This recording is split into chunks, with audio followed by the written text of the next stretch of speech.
コットンキャンディーサイヤナイト。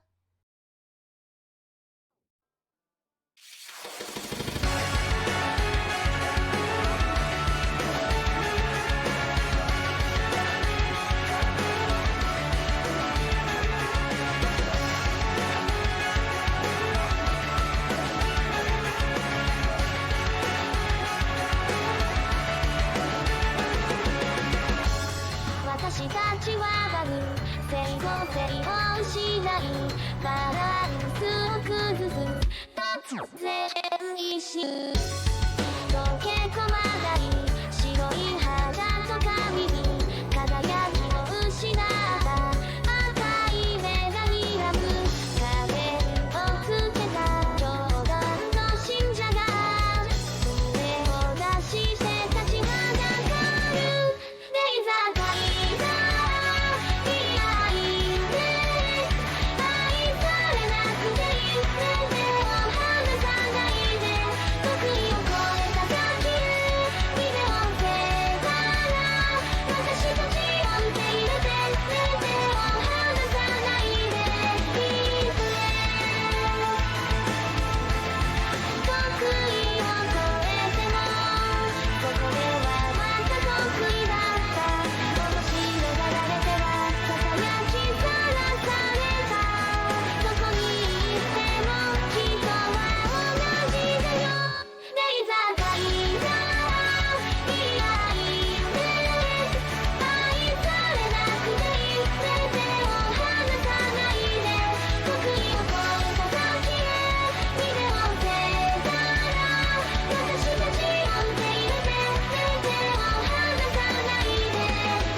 Welcome to Quantum Suicide. So, for those who have not been on the channel for very long, way back in 2015, yes, 5 years ago, it's a little short of 5 years, but yes, that's when I did the demo for this game back when it was on Kickstarter.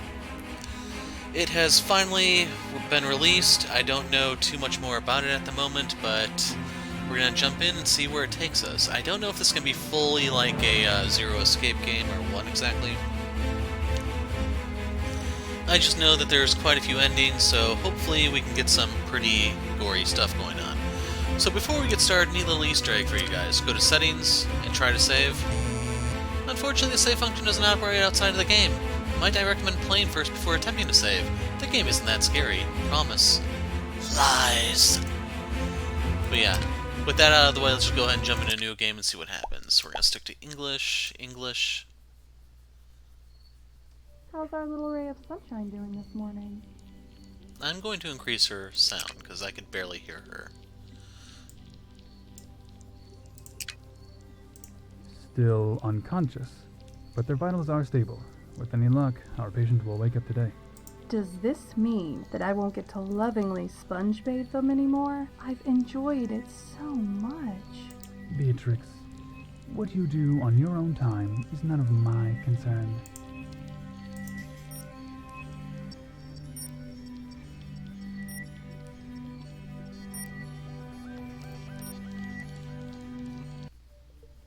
Nicholas, look! Tur. Water, Beatrix. Water. I'll go fetch some while you perform the basic cognitive tests. What? Where am I? I cleared my throat a few times. An unfamiliar voice emanated from my parched throat in a harsh croak. It's about time you woke up. Good morning. Let me be the first to welcome you aboard the Everett. My name is Beatrix Vogel. I'm one of the medical officers here. I'm sorry, but what's going on? Wait, the Everett? This is the Everett? Last thing I remember, I was in the escape pod and... I paused. I don't remember much of anything. Only brief snatches of conversation and the odd glimpses of mathematical equations, but none of it made sense. Whoa, slow down, sailor. The captain will debrief you once we've given you a clean bill of health, but until then, you're not going anywhere. You have blonde hair. I reached for Beatrix's golden hair, which poured over her shoulders in gentle curls. I know. Glorious, isn't it? I've never seen blonde hair before. Can I touch it? I guess I've still got it. Why don't we go ahead and find out how you're doing before you try to ravish me, though, alright? I nodded at her weakly, head woozy from the movement. Perfect. So, first question, how many fingers am I holding up? You're not holding up any.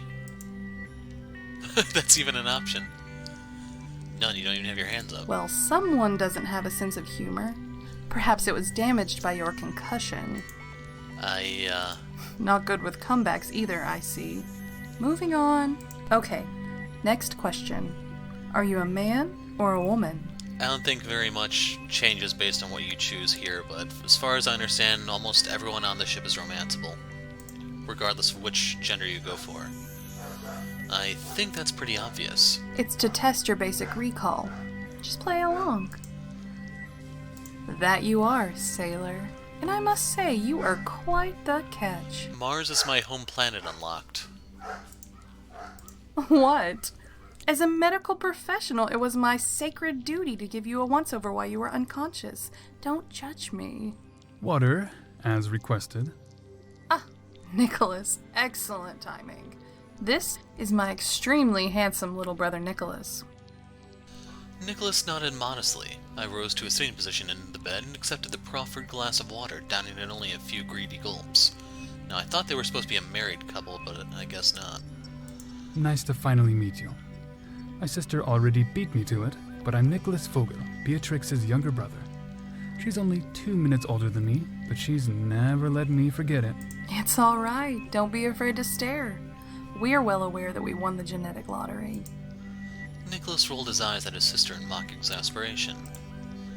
I'll try to contain myself. Nicholas, this is, You didn't even ask our patient his name. Honestly, Beatrix. Whoops. Give her a break, she's blonde. Beatrix lifted her shoulders in a dismissive shrug before turning her attention to me. So, what is your name? So I guess that's our default.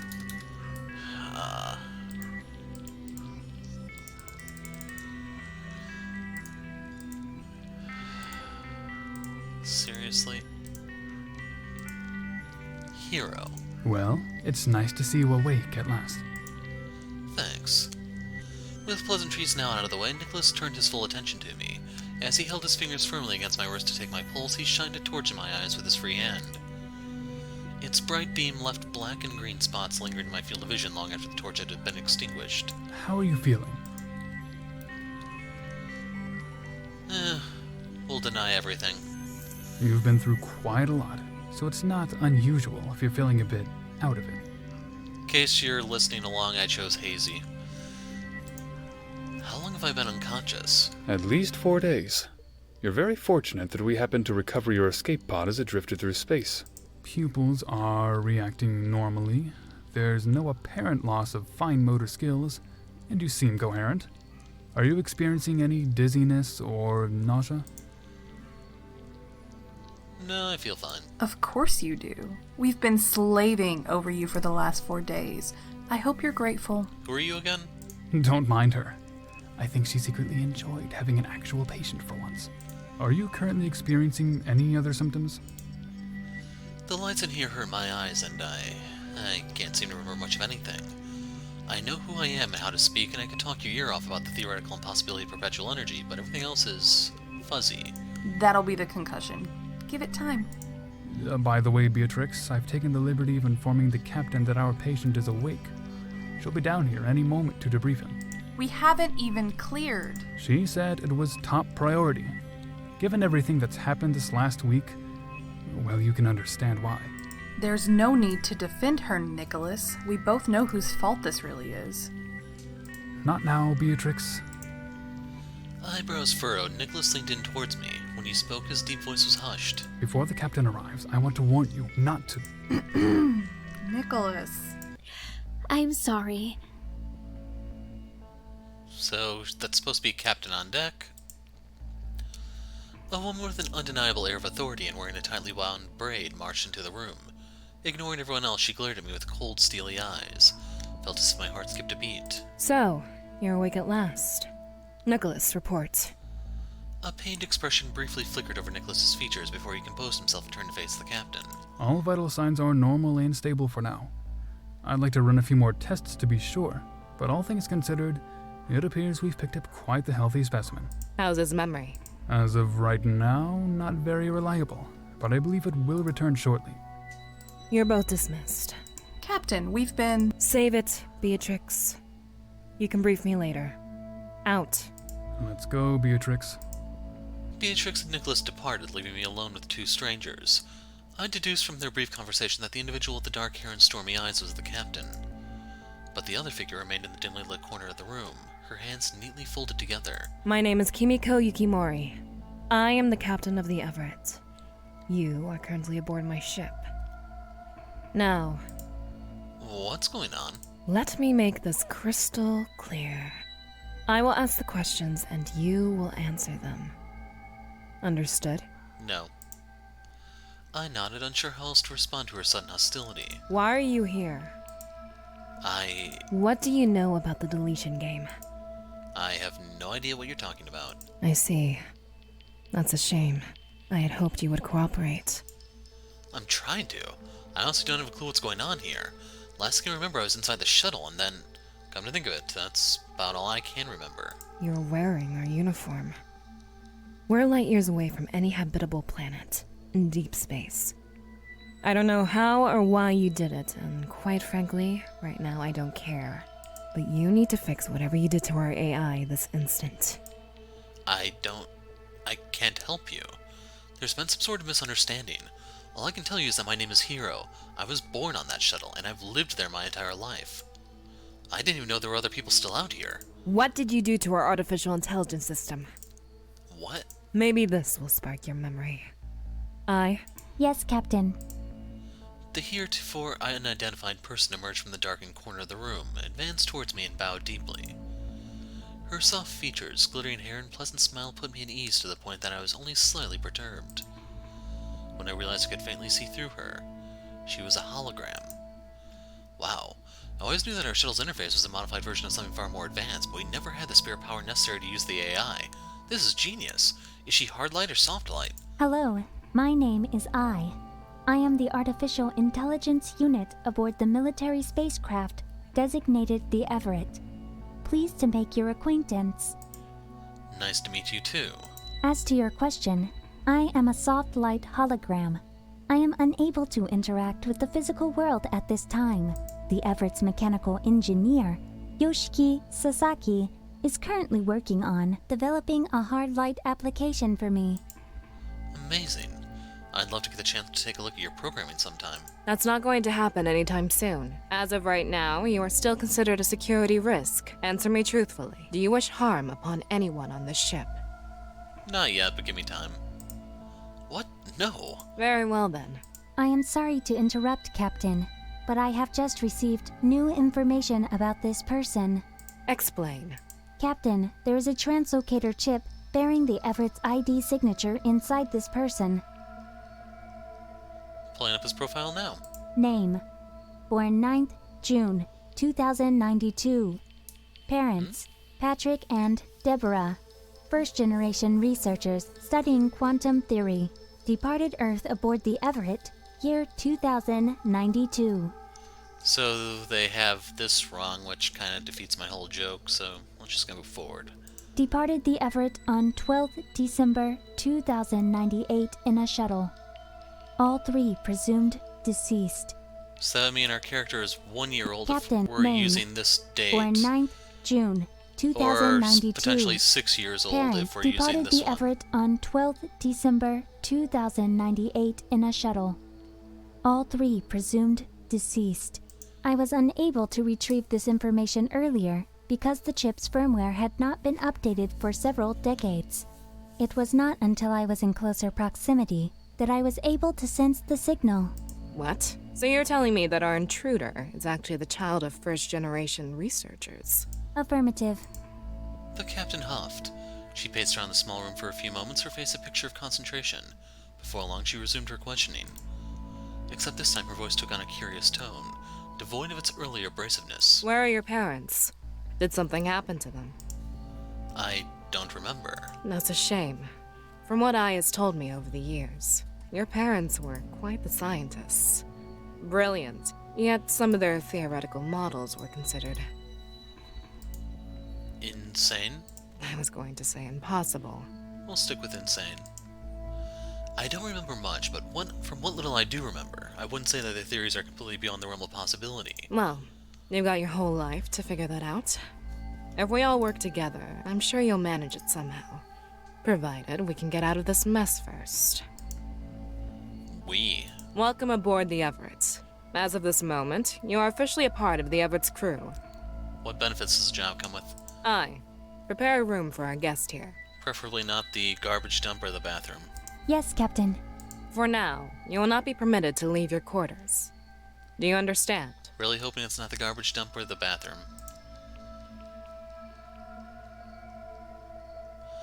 I still don't understand why you're treating me like this, but I'll play along for now. Good. Those choices probably affect your relationship with her. They give you different amounts of affection points. I apologize for my hostility, but this is my crew, my ship. It is my sworn duty to protect them and our mission at all costs.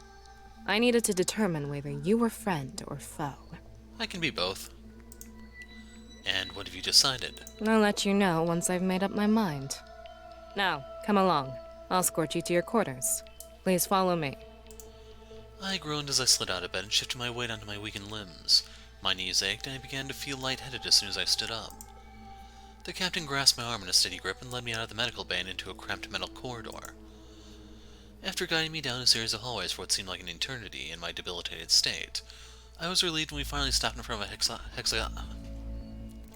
hexagonal door. Upon our arrival, the door slid open with an audible beep. I guess you could say that it's hexagonal. I stepped inside and took a look around my new living quarters. Although the room was tidy and functional, I was surprised to find that I had mixed feelings about it. While it was certainly more spacious than my personal quarters on the shuttle, it felt oddly impersonal. Its only redeeming feature was the sprawling window that stretched the length of the room, offering an incredible view of deep space. Here we are. I hope that you find these accommodations acceptable. So I have to kind of call this out. This is something that always annoyed me. What are all these windows ever doing on spaceships? If something hits this and damages it, like, the resident is dead, if not everyone in that entire section. Usually it's supposed to be like a monitor with a camera from outside projecting space or something. Yes, I get hung up on weird stuff in sci-fi stories. I get the feeling I know the answer already, but what if I don't? Then I suggest you write up a formal complaint. Unfortunately for you, however, we don't plan to set up a complaint desk anytime soon. So keep it under your hat. She surprised me with a smirk. Please try to find a way to pass your time in here productively. Perhaps work on getting more of your memory back. There are also some manuals and handbooks covering safety protocols, and basic ship information that you might be interested in, if you wish to learn more about the Everett during your confinement period. I will send someone to bring you food. But whatever you do not leave this room. Before I could answer, the captain left without so much as a backward glance, leaving me standing awkwardly in an unfamiliar room on an unfamiliar ship filled with unfamiliar faces. Well, at least it's nicer than a prison cell. The ship's prison cell actually looks very similar, except the walls are painted a different color, there are no windows, and it locks from the outside. Wait, where did you come from? As we previously discussed, I am a hologram. I am intimately connected with the entire ship and can manifest myself at will in any area. Do forgive my sudden intrusion. The captain has given me strict orders to keep you under surveillance. Of course she did. Is there anything that you immediately require? Let's go for it. Could you give me something to eat? Ice cream, perhaps? Rations are particularly low at the moment. You will have to wait until the designated mealtime to receive your allocated food allowance. And when's that going to be? Dinner will be served in 3 hours and 46 minutes. Awesome. If you'll excuse me, I have other duties to perform. I will maintain surveillance on you at all times, however, so please do not try to leave the confines of this room. I will return shortly. Please, make yourself comfortable in the meantime. With a flicker, I vanished from the room and I was left alone once more. I ambled around the room for about 10 minutes, inspecting various items, slipping through books, but nothing managed to alleviate the deep sense of unease gnawing away at my insides. Finally, succumbing to boredom, I lay down on the bed and admired the stars framed by the window. You'd think that a lifetime spent observing stars and galaxies as they drift past your window would diminish their beauty, but it doesn't. I'm not sure whether I watched the universe sail by for minutes or hours, but before I knew it, I'd already fallen asleep. Yahoo! Huh? My eyes dragged open, straining against the mild light. A young man stood over me, his green face lit up like a kid celebrating his birthday. The unexpected visitor was wearing an outlandish green bow tie with a pair of pink braces. I suddenly realized that he was the first member of the crew I'd seen out of uniform. Sure made a hell of a first impression. So by braces they mean suspenders? Good morning, sleepyhead. Good morning. It's not even morning. Why would you say that? What? I'm just playing with you. With that being said, it's dun-dun-na-na, dinner time. I brought you your dinner. Ta-da! The man gestured extravagantly to the meal set upon the nearby table. I grimaced as soon as I saw the meager amount of food on the plate. Well, I thought it would suck to have to eat alone. So I got permission from the good old Cap to let me keep you company while you eat. Thanks, that's very kind of you. Is this the amount of food we're rationed? Kinda. Kinda? Well, originally there was more food on your plate, but you were still asleep when I came to bring it to you, so I kinda, sorta ate a whole bunch of it. Guess I am technically a prisoner. Can't really complain, can I? Sure you can. I mean, the captain will ignore everything you say, but you can give it a shot if you want to. The energetic man made himself comfortable on the nearby sofa as I began to eat. I shoveled the food down with my fork, subconsciously reminding myself to savor it, but failing miserably as my insatiable hunger urged me onward. Oh, I completely forgot. My name's Yoshiki, by the way. Yoshiki Sasaki. I'm the mechanical engineer and a Gemini. I'm 21 and a half. I love beans, building stuff, and mischief. That's quite the introduction. Let's see, my name's Hiro, and I guess I like extended periods of silence. In another life, I think I might have been a librarian. Well, that sounds extremely boring. No offense. Don't worry, no one asked you. Boring, yet oh so peaceful. Even though I cleaned every last morsel off my plate, I still felt ravenous. So, are you allowed to tell me anything about what's happening? I know I'm on the Everett, but apart from that, I've got no idea what's going on. Oh, you don't know. Know what? I probably shouldn't say. The captain would kill me. She's gonna do it anyway, don't worry. I promise I won't tell. Really? Really. Now, spill the beans. Okay. Just promise me you'll remain calm while I tell you. I nodded, eager to learn more. Yoshiki cast a hesitant glance in my direction before continuing. When we picked you up, the AI system went on the fritz and started informing us that we'd exceeded the Everett's crew capacity, in light of the amount of food resources we still had on board. These big red alarms went off and everything, lights for alarms that I didn't even know existed.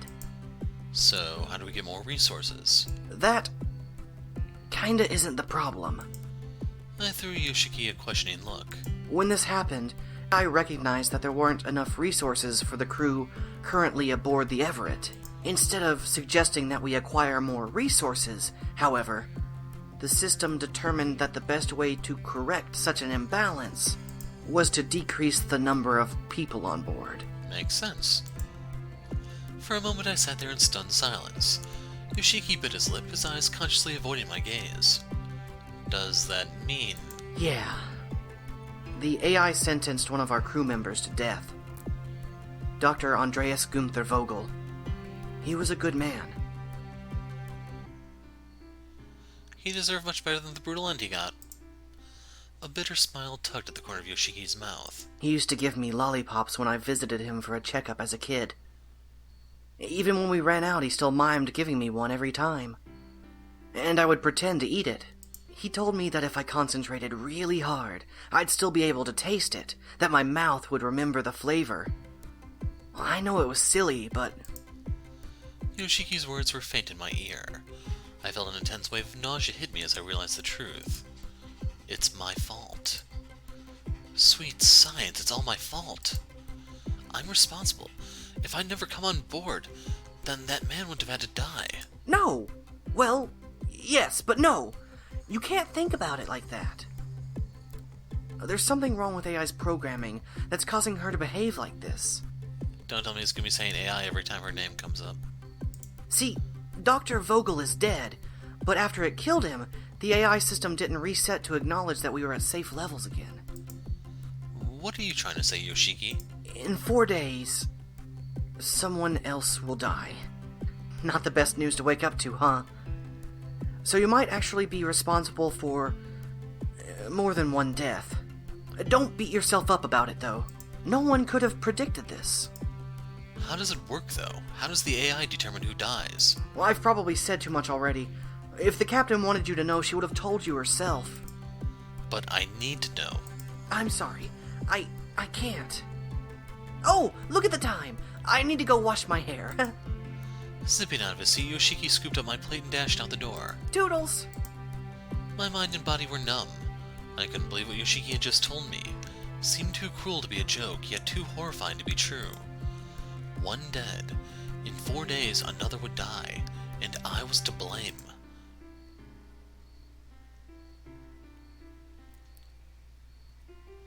I stared listlessly at the ceiling. I hadn't slept a single wink during the night. How could I possibly sleep when my thoughts were in such disarray? A sharp knock at the door brought me back to my senses. Before I could even sit up, the captain had already entered my quarters. She was the very antithesis of my bedraggled appearance. Not a single hair in her braid was out of place. I, on the other hand, probably looked exactly how I felt. Awful. Good morning. I trust you slept well. Now with all these damn interruptions. I didn't sleep at all, actually. Tell it to me straight, Captain. Am I responsible for Dr. Andreas Gunther Vogel's death? The burning question that had churned through my mind all night tumbled out of my mouth ungraciously. What? Heavens, no. Yoshiki told me that my arrival triggered something, and that someone would die again in 4 days' time. That kid just can't keep his mouth shut, can he? What Yoshiki said is nothing you need to concern yourself with. In any case, you're currently not permitted to leave your quarters. I opened my mouth to protest, but was cut short by the strange image of I facing through the closed door into my room. The prim and proper I that I knew was gone, replaced with an uncanny look-alike whose toothy smile, red eyes, and unnaturally tilted head lent her a deeply unsettling appearance. This sinister new apparition utterly lacked her doppelganger's poise and friendly demeanor. Oh, no. That won't do at all. What do you want now, Dai? I'm dreadfully sorry, Captain, but I'm afraid that I simply can't permit you to keep this player locked up. It wouldn't be a fair game if you kept one of the players from participating, especially considering the fact that you're all playing for your lives. Besides, I'm excited to see what our newest crew member will do. I has observed the others for so long that it wasn't that hard to predict how the results would turn out before. But now we have a wild card. I must insist, Dai.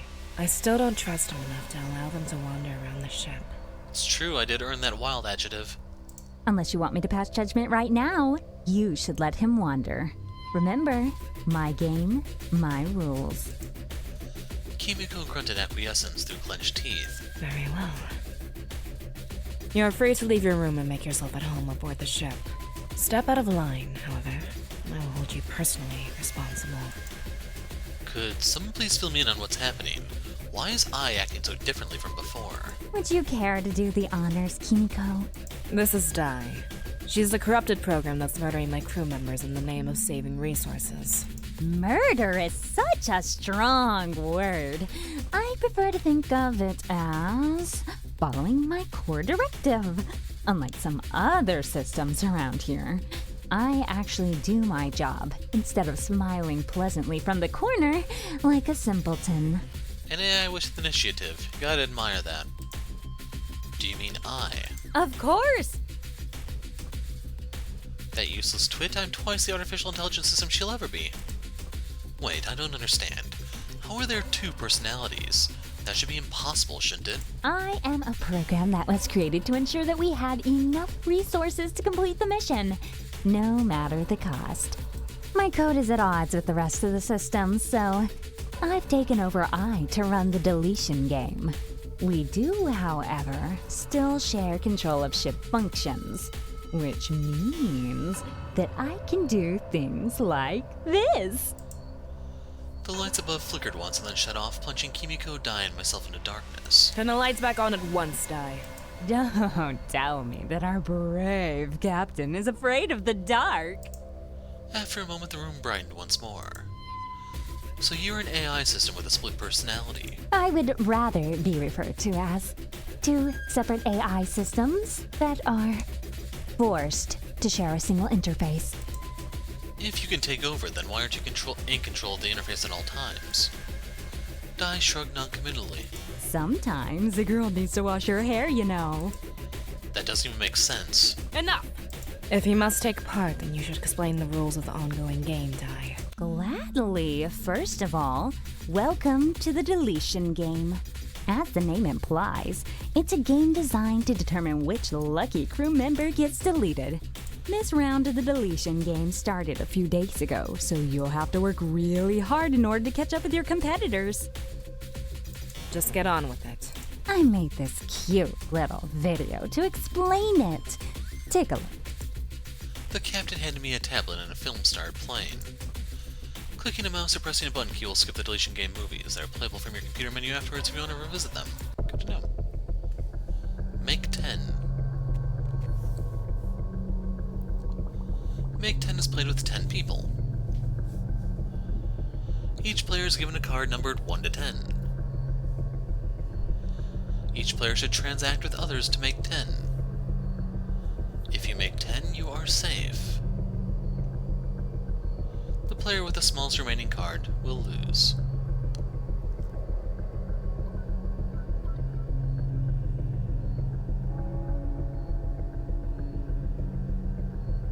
Unless another player has no cards, then the person with no cards will lose. There are 3 types of transactions.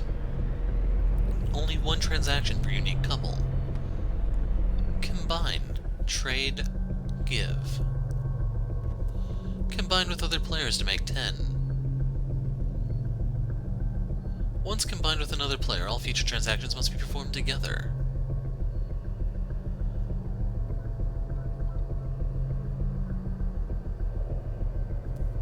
Trades are used to swap cards with another player.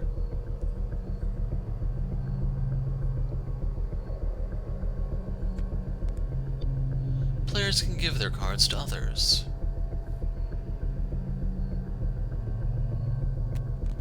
Each transaction takes place at a terminal. There is only one primary terminal. The primary terminal controls the transaction. Remember, the cards are digital, so there's no way to verify whether a person is telling the truth about their card number.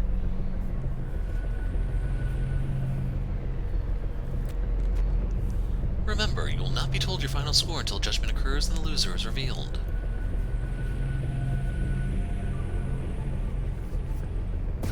Good luck.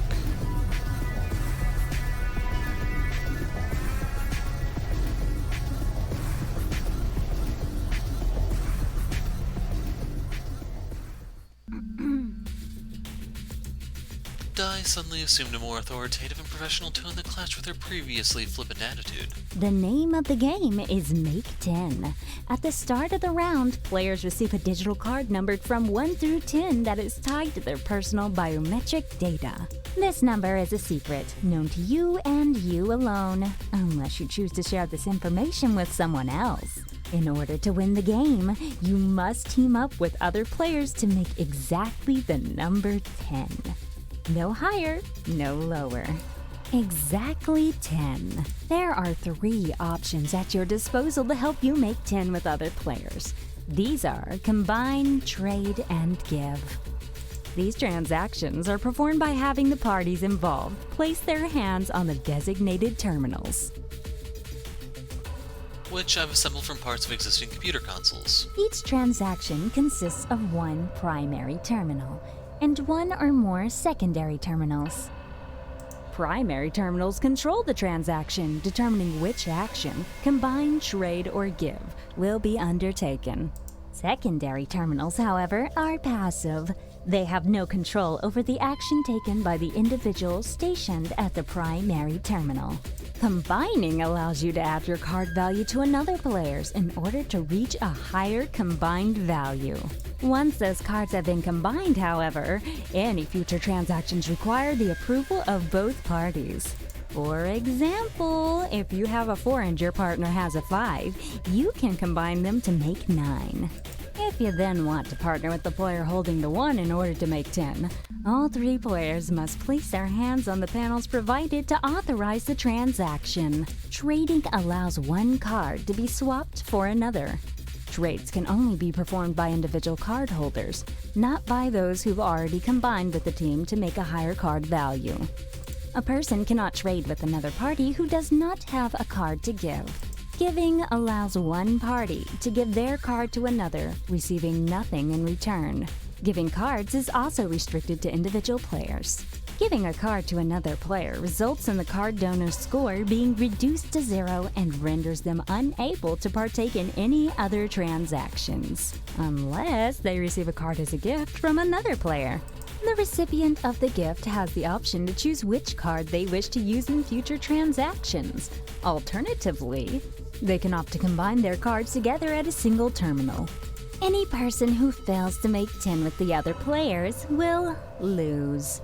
If more than 1 person hasn't managed to make 10, then the player holding the lowest number will be declared the loser. Having no card at the end of the judgment period results in an automatic score of 0, and will place lower than those who haven't made 10. In the event that there is more than 1 person without a card, the loser will be chosen at random from between those players. The game will run for 5 days. Transactions may only be performed on the last day. All transactions must be finalized before 1,000 hours on the last day, at which time judgment will occur. Another thing that's out of sync. Judgment will reveal the final scores, and then the loser will be punished in whatever way I see fit. So we may have a bit of a Danganronpa vibe. And remember, there is no way to verify whether the other players are lying or telling the truth. Nevertheless, players cannot guarantee their own safety without teaming up with others. Unless they start the game with the 10 card. Need me to repeat? Nah, I'm good. Fantastic! Now, Captain, I'm going to have to ask you to shuffle off so that I can tell what their card number is. I understand. Kimiko nodded briskly and walked out of the room, leaving me alone with the creepy hologram. So, what's my card number then? You have been assigned card number 5. You have 4 days remaining to decide who to ally yourself with before the next crew member is deleted. I wish you well in the games. Fight hard! So, if everyone has a different card, we actually have the absolute worst one there. 5 would have to combine with another 5 to make 10. There's not going to be another one. You'll have 1 partner with 9, 2 with 8, 3 with 7, 4 with 6, 10 solo, and 5 is screwed. You'd have to shuffle them around in a different way to try to get everything to work out, and even then it's not going to happen because all those added together comes out to be 45, I think, or 55 when you add the 10 in. Do I have that right? 1, 2, 3, 4, yeah, 45, and then 55 with the 10. Dai tossed off a flippant 2-fingered salute that felt uncomfortably cheery given the circumstances. In the blink of an eye, the malicious Dai was replaced with the concerned face of I. I am so sorry. There is nothing I can do to prevent Dai from taking control of my interface. Don't worry about it, I know it's not your fault. And neither is it yours. Pardon? After cohabiting with the humans for such an extended period of time, I have developed a basic understanding of human psychology. You likely blame yourself for the deaths of the other crew members. No, they had it coming. Am I mistaken? They saved me, but I've only brought them pain and suffering in return. How can I not blame myself for what's happened? I'm the reason this whole thing started in the first place. No, you are not the reason. You are not the one killing crew members. Yet. That culpability lies solely with the program. Please, do not make yourself into the villain. Of course, I'm the hero. Some of the Everett's personnel have already lost sight of the fact that it is the system they should be fighting, not each other. The captain is currently approaching your quarters. She is nearly at the door. Shall I open it? No, I like her where she's at right now. Sure, go ahead. The captain jolted back at the sudden opening of the door, her hand still poised above the intercom button. As our gaze met, she abruptly moved her hand away as if somehow embarrassed of being caught in the act of doing something so mundane. Beside her stood a blonde-haired woman with a friendly demeanor. This is Sora Carmine, the Everett's navigation officer. Hello, it's lovely to meet you. Oh, aren't you the spitting image of your father? Thank you. Sora is going to escort you to lunch. If you don't mind, that is. It's so nice to have a new crew member on board, and we'd love to get to know you a bit better. You're all my daughter Melody's been chatting about for the last few days. I'd love to come. I haven't had much of an opportunity to meet the other crew members yet. Well, I've got my own duties to attend to, so I'll leave you in Sora's capable hands. The navigation officer gave the captain a cheery wave and made me follow her down the hallway. I was sorry to hear about the loss of your parents. They were remarkable people. Even though they were cooped up in their research lab most of the time, whenever they did come out to join the rest of the crew, they were terrific fun. That's nice to hear. They used to tell me all kinds of stories about the Everett's crew members. Nothing too saucy, I hope. Only saucy stuff. The worst story I can remember was one about a Russian crew member sneaking into the kitchen and stealing potatoes so he could make his own vodka. That was Vladimir. He was quite the scoundrel back in the day. Sometimes I'm surprised they let him join the crew at all, to be honest. Here we are. Every crew needs a scapegoat. After walking down what seemed like an endless hallway, we arrived at a closed door that looked virtually identical to all the others. The words Eco Lounge were printed beside the door. As the door slid open, I discovered that I couldn't have been more wrong. I was rendered absolutely speechless by the lush garden that spread out before me. I heard the rustling of grass under my feet as I entered. The sweet honeyed scent of flowers pervaded the air. It was the most greenery I'd ever seen in one place, and it was beautiful. Welcome to the Eco Lounge. Sorry to have kept you waiting. Mommy's here! A little girl with a shock of pink hair and I don't know that word. Dress barreled towards us, her face lighting up with a bright smile at her mother's return. What took you so long? Holy crap. We have a guest joining us on our picnic today. Allow me to introduce you. A man clad in a lab coat with silver-streaked hair, bushy eyebrows, and a genial smile stood up from a picnic basket as we approached. He took a few steps forward to meet us and offered me his hand. We exchanged a firm handshake. It's nice to finally meet you. This is my husband, Vladimir Stanislavski, and this is our daughter, Melody. Hello, Melody. I crouched down beside her so we could see eye to eye. She kept a tight hand on her mother's skirt, but didn't shy away from me. I'm 5 years old. My favorite food is carrots. Nice to meet you. Weirdo.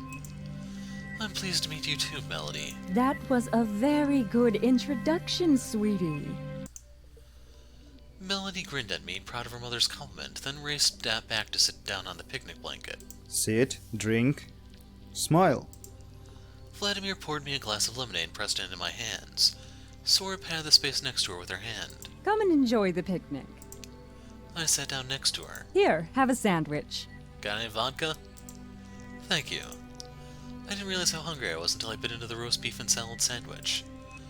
Steak sauce dripped out of my sandwich and slid down my chin in thick streaks. I reached up with my napkin and wiped them off as best as I could. The food distracted me for a moment, but I quickly became conscious of the fact that this was an opportune time to finally get some of my questions answered. Time was ticking away, and I only had a few days left to partner up with someone to make 10, or I'd be royally screwed. So, Do you guys need a partner for the Deletion Game? I'm still new to all this, and I'd appreciate any help I can get. I don't mean to be rude, but we're here to enjoy our day together and not to burden Melody with such thoughts. Please, keep speaking about that to a minimum. Okay, want to go make some vodka then? I'm sorry, I didn't mean to touch on a sore subject. Don't worry about it. You didn't know. I awkwardly returned to my sandwich. Melody seemed oblivious to what had just transpired and decided it was the perfect time to introduce me to her plush dinosaurs. This is Fred, and this is George. She enthusiastically held up a green Tyrannosaurus and a purple Stegosaurus. Here, you can play with George. Accepting the plush Stegosaurus, I immediately went into character. We dinosaurs shall rule over this land. It shall be named Garden Land. That's a silly name. Let's call it something else. 5 years old and the kid's already a critic. I blame the schools, I tell ya. Curse your sudden but inevitable betrayal. I know what we should do. We should climb trees instead. Really? I finally get the chance to play with dinosaurs on a spaceship and she already wants to play something else? What? Nothing. Alright, we're off to go climb some trees like the monkeys that we really are. Ready? Ready. Melody, be careful up there, sweetie, and try not to damage the trees. You don't want to ruin all of Katashi's hard work. Yes, Mom. I turned around as Melody scampered off away from me.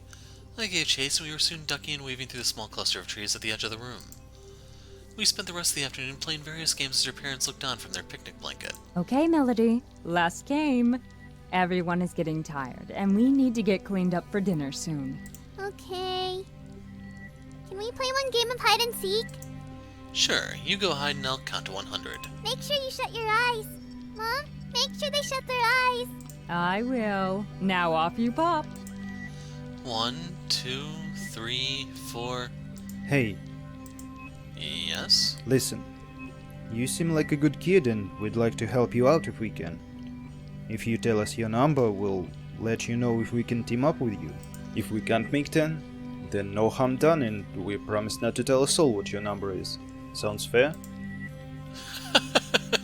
Not a chance. I appreciate the offer, but I think I'll wait until I understand the game a little bit before I team up with other people. It's wise to play it safe if you're unfamiliar with the game, but don't leave it too long. You need to team up with others before they team up without you. We'd have to find the 1 and 4 or the 2 and 3. You're right. Thanks for the advice. Well, I'd better go find Melody. Ready or not, here I come. Sora gave me a warm smile. As soon as I turned around, I noticed 2 pink pigtails sticking out of a nearby flower bush. Seemed that Melody had forgotten to take her hair into account while hiding. I feigned ignorance and searched for a few minutes just to make her happy. Where's Melody gone? Can't find her anywhere. Melody, Melody, where are you? The mulberry bush giggled as I walked by it. Found you. I gave Melody a soft pat on the head and she squealed and ran back to her parents. I didn't know it was possible for someone to have that much energy. I trudged back to the picnic spot, trailing far behind her. She'd really worn me out. Vladimir and Sora had already packed everything up. The picnic blanket thrown unceremoniously over Vladimir's sturdy shoulders. All right, Melody. That's all for today. Time to go home. Your dad and I are going to the kitchen to get some potatoes. I want to keep playing. Listen to your mother, dear. She said we're going, so we're going. She huffed, sulky in response to her mother's decree. Okay. Thanks for joining us today. It means a lot to us. Sora pulled me into an unexpected bear hug. It was surprising, but welcome. She squeezed me tightly before pulling away. Her hands were planted firmly on my shoulders. She looked me right in the eye. If there's anything we can do for you, let us know. You're part of the Everett's crew now, and that means your family. Stories about your parents, or spend some time with Melody. Our door is always open to you. You got that? I'm gonna try this one again just to see if it actually loads properly or if it's glitched. If there's any stories about your parents, Nope. or spend some time with Melody, our door... Got it. Well, I'd better go clean up before dinner. She tapped my shoulders twice encouragingly and then released me. If you go out this door and turn right, you'll see a doorway covered with some cloth. Those are the bats. If you ever get lost, just call I and she'll sort you out. So, why would you use cloth? Like, this... How does this place even have gravity, first of all? Thanks. Although spending the day playing with Melody had been quite soothing, I couldn't help but wonder if I should have spent my time more productively. If I couldn't find people to ally with soon, then I was sure to end up on the chopping block. This was the kind of game that required you to rely on other people to win, unless you were lucky enough to get the 10 car from the start, that is. But all I had was a measly 5. I needed others to make it work. But how? I was the outsider. Why would anyone place their trust in a complete stranger? When I entered the bathroom, it appeared to be empty. Hello, sailor. A voice whispered in my ear from behind. I jumped forward, startled, and had to steady myself on a nearby wall. Beatrix, you scared me half to death. I didn't hear you come in. Truth be told, I followed you in.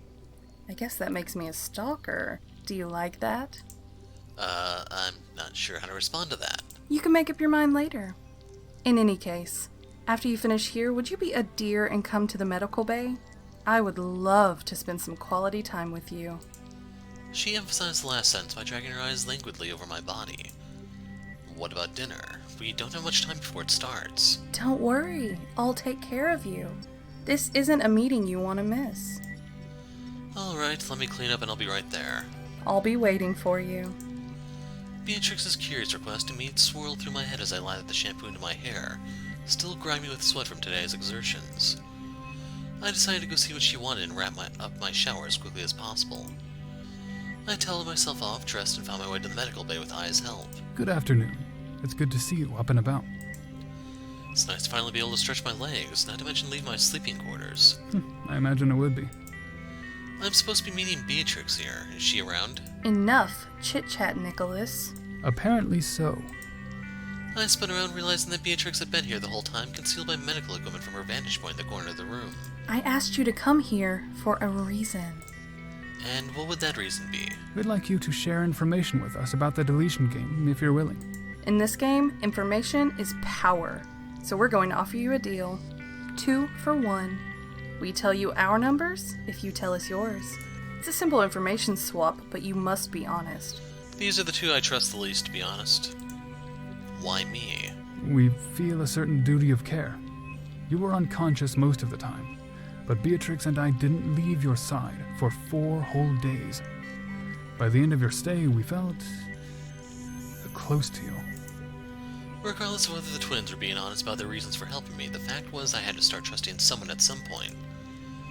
Lying or refusing to give information would only result in missing out and ally myself with the people I needed to. There was no other choice. It was do or die time. Okay, an information swap then. After you. Oh no. It's too easy for you to go back on your word. You go first, I'll go next, and then Nicholas can go last. How's that? Very well. My number is 2. I've got 5. That's wonderful. I have a 3. If we combine all of our numbers, we make 10 and are safe. That puts the 7 and 8 in jeopardy. What do you think? Will you team up with us? Sure. Excellent. So, in 2 days we will all combine our numbers. In the meantime, do not divulge your number to any other crew member under any circumstances. So realistically speaking, I'm expecting those two to already add up to 10, like 2 and 8 or 3 and 7, 1 and 9, and they're planning to just leave me behind. In any case, I believe that Beatrix promised you dinner. So now that we've finished our business, let's move on to something more enjoyable. Nicholas brought out a plate of roast beef and vegetables laced with gravy. Roast beef?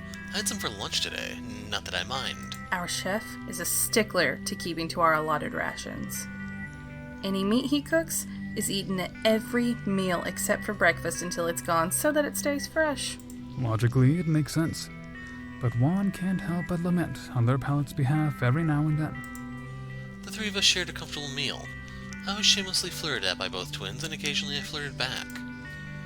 But time flew by, and before I knew it, I found myself yawning into my hand. Bedtime, I think. If your quarters are too far away, you can always share mine, you know. I think I'll manage, thanks. Exhausted from the past day's activities, I shuffled down the hall to my room and rolled into bed. The tension I felt earlier had somehow dissipated, replaced with a serene, calm feeling. Before too long, I fell asleep. I awoke multiple times throughout the night. Some part of me still couldn't believe this was actually happening. I couldn't really be fighting for my life, could I? It all seemed so surreal, like part of someone else's vivid nightmare. I was staring up at the ceiling, contemplating my situation when I heard the door to my quarters open. Startled, I immediately sat up. It's only me. I'm sorry if I startled you. I squinted through the dim light. It was difficult to make out a face, but I knew from her voice that it was the captain. I was grateful for the darkness that obscured my disheveled appearance and the tangled mess of blankets strewn across my bed. It certainly would have fallen far short of the captain's exacting standards. What time is it? 0430 hours. I'm sorry for the intrusion, but I must speak with you away from the prying eyes of the other crew members. What about? Skipped dinner last night. Is it safe to assume you were together? Okay, so they're missing the first part of this line. Yes. What did they want? Not that it's any of your business, but they asked me to swap information for the Deletion Game. And did you? Swap information? That's none of your concern.